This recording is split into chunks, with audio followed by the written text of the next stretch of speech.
But John, I mean, on the question of Syria, I mean, for a long time, for the past year and a half, we've been following and reading and seeing.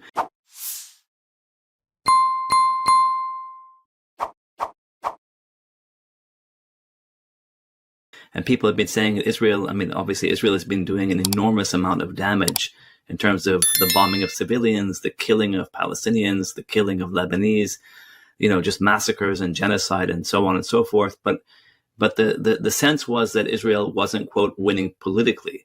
After Syria, after the collapse of the regime in Syria, is it fair to say now that in a sense the axis of resistance is essentially over, and that Israel and behind it the United States have won because when push came to shove, the U.S.-Israeli alliance, or whatever you want to call it, the Israeli, whatever the relationship is, they put everything in and the axis of resistance didn't. They hesitated. And in the end, they were defeated. So from a realist perspective, can't one say that what's happening now is that Israel has basically won in Syria, has contained Hezbollah, has essentially ethnically cleansed the Palestinians from North Gaza. So they've come out on top because they have unlimited U.S.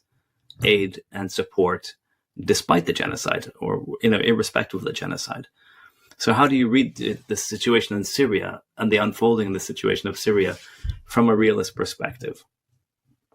Well, let me just make a couple points about Israel. I fully understand that the rhetoric today is that Israel has won this great victory, especially because of Syria, and it's transforming the region. But I would note to you that Israel's goal in Gaza was to decisively defeat Hamas. It has not decisively defeated Hamas. It has not come close. Its goal in Lebanon was to decisively defeat Hezbollah. It has not decisively defeated Hezbollah. In fact, there were many Israelis who were deeply upset about the fact that you had a ceasefire because they thought that Israel needed to finish the job against Hezbollah. So Hamas and Hezbollah are still alive and pack a lot of punch. The Houthis are still there. And with regard to Iran, yes, Iran has suffered a defeat in Syria, but Iran is still there. It's not going away. It's not going to roll over and play dead. And if you look at the extent to which it's enriching uranium, it's on the threshold of becoming a nuclear weapons state. And as far as Israel is concerned, that is an existential threat. That is the greatest threat that Israel could possibly face in the near future. And again, Israel is facing an Iran that is on the threshold of becoming a nuclear weapons state. So it doesn't look all that good from Israel's point of view once you get away from all the spinning that we hear in the United States. And with regard to Syria, Syria was never a serious threat to Israel. Was Syria part of the axis of resistance? I guess it was. And I think Syria mattered, in my opinion, because it was a conduit through which Iran sent weaponry to Hezbollah. And I think the fact that Syria at this point in time is no longer a conduit for Iranian weaponry going into southern Lebanon is a victory for Israel and matters. But other than that, I don't see what's going on in Syria as a great victory for Israel. So I just don't have this view that the Middle East has been transformed in a way that favors Israel in profound ways. What happened on October 7th is now all in the rearview mirror. It's all over with. It just doesn't matter anymore. We've turned the tide. Israel's now in an ideal situation. I don't think that's true at all. Again, Hezbollah's there. Hamas is there. The Houthis are there. Israel is being prosecuted for genocide in the International Court of Justice. Arrest warrants have been issued by the ICC for Yoav Gallant and Benjamin Netanyahu.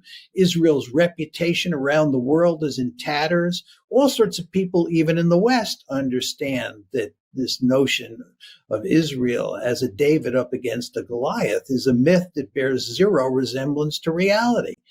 So I don't think Israel is in all that good shape.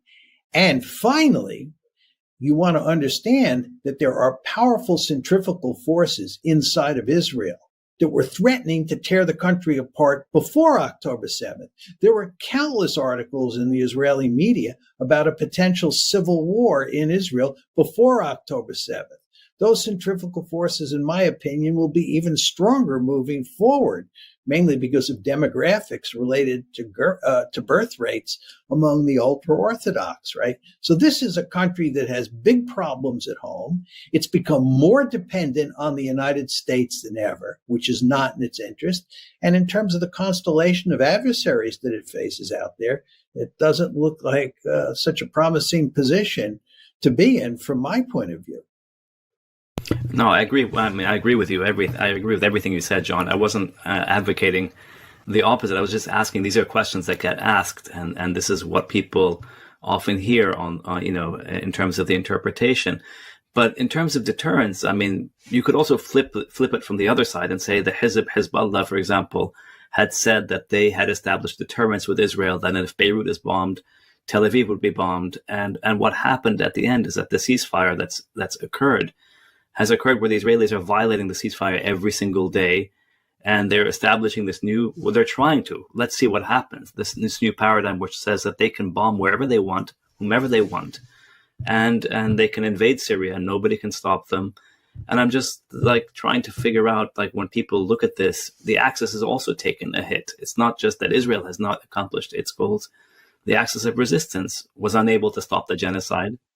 Yeah, sorry. Just I'm just trying to figure out, like, if we flip it the other way too, like, let's get a realist reading of the axis of resistance.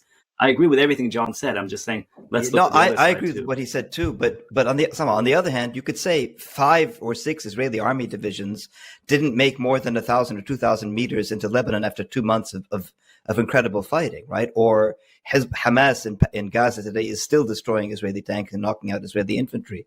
So my question for John is, in view of this, in view of the fact that the Israelis were, I mean, you're the political theorist. I'm just a literary critic, but it seems to me that one cannot talk about a military victory when the enemy is still on the field and still basically facing you down. That doesn't, to me, constitute a victory. But then, if Israel has not won in Gaza or in southern Lebanon, and I don't think it has, I think it's been defeated militarily in both places, it is still transacting a genocide in Gaza. So how do we balance this ability to inflict massive harm, most obviously on the people in Gaza or in southern Lebanon, without attaining a victory over its ostensible opponents, Hamas and Hezbollah, respectively, while also, to recap what John said, what you said, John, while also suffering itself, I mean, its long-term loss of face in the West, its long-term loss of standing in the West, that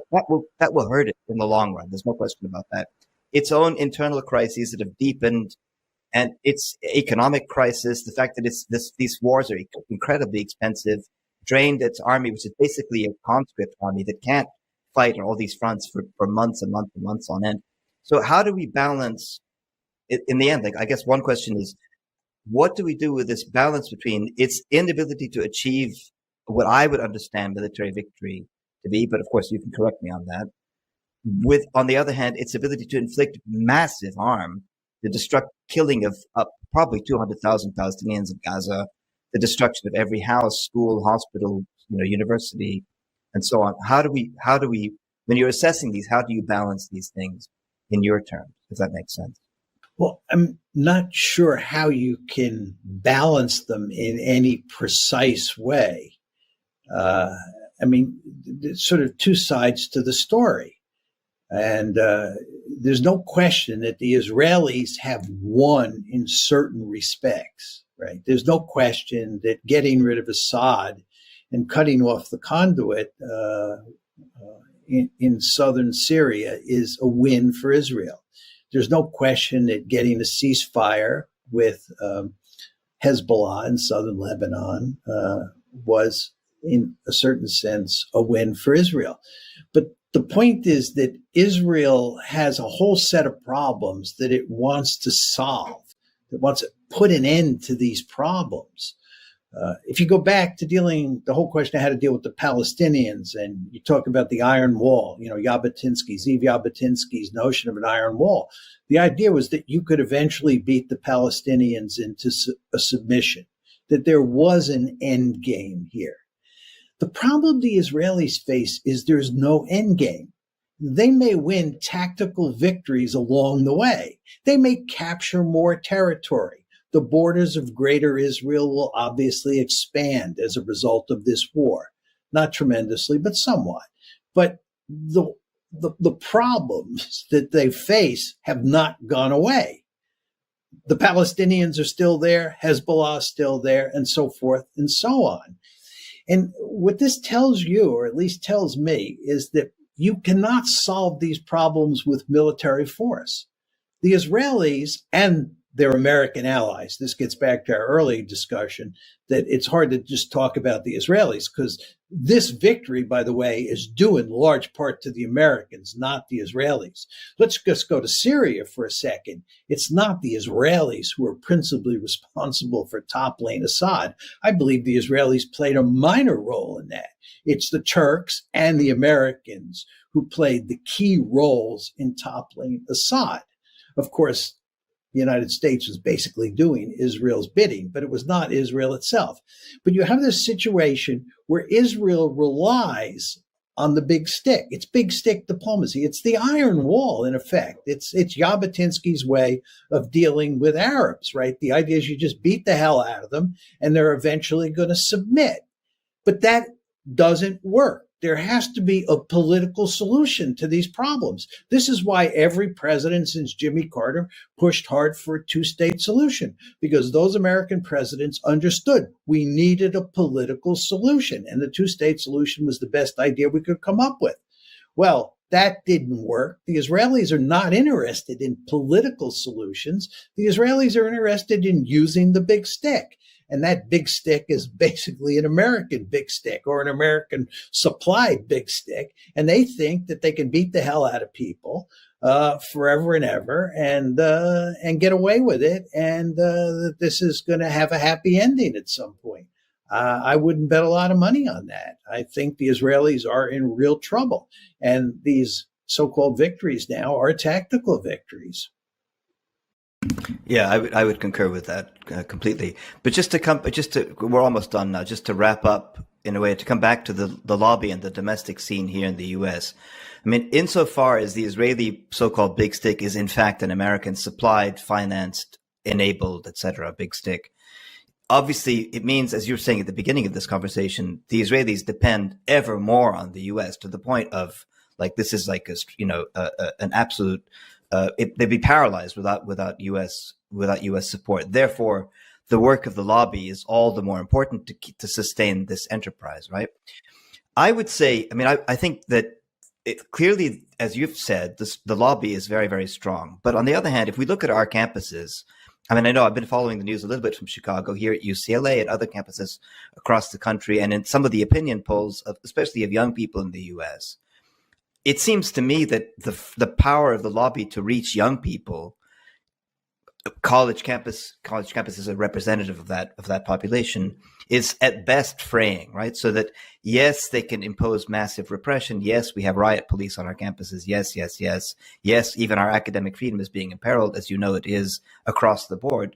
All of which can be read as signs of the power of the lobby. But they also suggest that the lobby is working 24/7 overtime. Just try, like the Dutch boy, putting fingers in the holes in the cracking dike to keep it plugged in.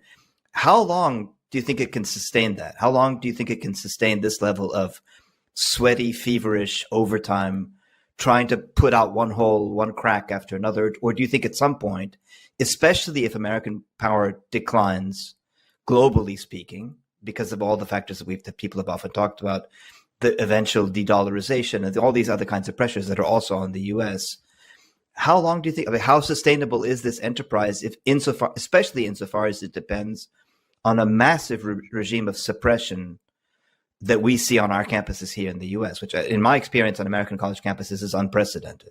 Well, I don't know. What do you think about that? I think what's happened on university campuses or college campuses is unbelievable. It's not just unprecedented, it's unbelievable. Here you have students who are out protesting a genocide in Gaza. And the lobby goes into overdrive to convince the American public that these are all a bunch of anti-Semites who support Hamas and want to destroy the Jewish state. It's just kind of hard to believe that this has happened. And in terms of civil liberties, one can argue, I would argue, that the greatest threat to civil liberties in the United States at this point in time, when you talk about things like freedom of speech and freedom of assembly, are Israel's supporters. I find it hard to believe that I'm making that argument. I grew up in New York City, and I identified Jews as liberals who were the staunchest supporters of civil liberties on the planet when I was young. And what's happening here is because of Israel, not all Jews by any means, but many Jews are being pushed into a position where they're threatening civil liberties, things like freedom of speech and freedom of assembly. This is an absolutely horrible situation, especially for American Jews who have flourished in liberal societies, both in Europe and the United States. And it would certainly not be to their advantage or your advantage or my advantage to see liberal America's basic values undermined. It makes me sick to my stomach to see what's going on and to listen to the discourse in the media about what's happening on college campuses. Oh my God. I've been in academia for 43 years now. I should say I've been at the University of Chicago for 43 years. Before that, I was a postdoc for 2 years at Harvard. And I was a graduate student at Cornell University for 5 years, where I got my PhD. In all that time, I have seen almost zero evidence of anti-Semitism, almost zero evidence of anti-Semitism over all those years. Before October 7th, nobody I knew was talking about anti-Semitism on college campuses. Not a serious subject of discourse. All of a sudden, after October 7th, college and university campuses have turned into hotbeds of anti-Semitism. This is ridiculous. And furthermore, if you look at many of the protests, places like Columbia, places like Chicago, places like UCLA, a lot of the students were Jewish, a lot of the students who were protesting. So anti-Semitism, are we serious? But of course, anti-Semitism has now been defined as criticism of Israel. So if any of us offer any criticism of Israel, we're labeled an anti-Semite. Again, this is ludicrous, and it's not just ludicrous, it's dangerous, right? And that's where we are. Now, your question, the big question you ask, is whether or not there's any hope for change. Is the lobby really running around putting its finger in the dike, and at some point it's not going to have enough fingers to put in all the holes? That's your question. I have no good answer to that. Some days I think that the tide is going to turn, and probably sooner rather than later.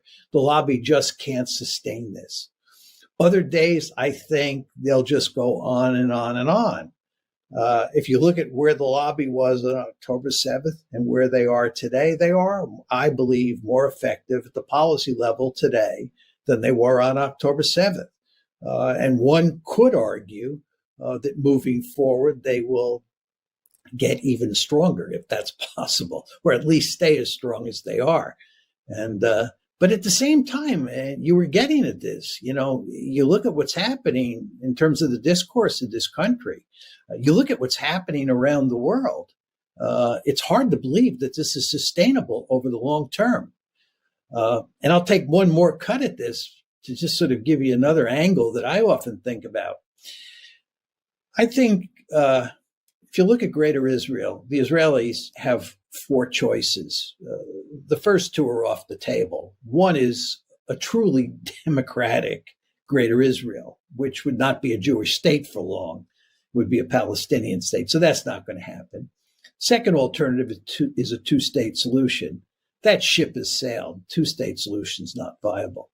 So the two alternative worlds are apartheid or ethnic cleansing. And I believe that Israeli policymakers and Israeli elites fully understand that the choice before them is between apartheid and ethnic cleansing. And they understand, they would never admit this, that Israel is an apartheid state, as B'Tselem, Human Rights Watch, and Amnesty International have all documented in very comprehensive and sophisticated reports. This is an apartheid state. And I believe Israelis understand what happened to South Africa, right? This is not sustainable over the long term, right? You can't remain like South Africa, and indeed worse than South Africa, as many South African Jews have pointed out. But anyway, therefore, the alternative is ethnic cleansing. And what the Israelis have been desperately trying to do since October 7th is cleanse Gaza and even begin to seriously cleanse the West Bank, because they believe that the only way they can solve the problems they face to get away from apartheid is to cleanse. And if they can't cleanse, maybe murder huge numbers of Palestinians. And if you look at what's happening in Gaza, one could argue that they have been unable to cleanse. They have cleansed northern Gaza, as you say, but they have not cleansed all of Gaza. There's no evidence at this point in time that they're going to be able to push the Palestinians out, either of Gaza or the West Bank. And then you start worrying that what they're going to do is end up murdering hundreds of thousands, if not 1 million or so Palestinians.